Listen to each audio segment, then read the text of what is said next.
มันมันรู้สึกว่ามันสแนตผมเข้าครับเพราะว่ามันร่างกายไม่เป็นอะไรมากครับพอมาคีนแอนเจิกร่างกายผมมันสงสัยลดน้ำหนักเยอะเกินครับเลยเป็นตะคริวครับก็เตรียมตัวว่ากลับไปนี้ผมจะตั้งใจซ้อมแล้วมุ่งมั่นครับ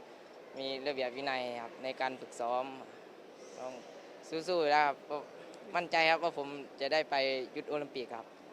ภูมิใจครับก็ภูมิใจสุดๆครับที่เป็นแชมป์ครับแต่สแนทเนี่ยไม่ค่อยเท่าไหร่ครับถึงพ่อกับแม่ผมนะครับผมวันนี้ผมทำได้แล้วครับก็ทำให้พ่อกับแม่ภูมิใจสุดๆแล้วครับก็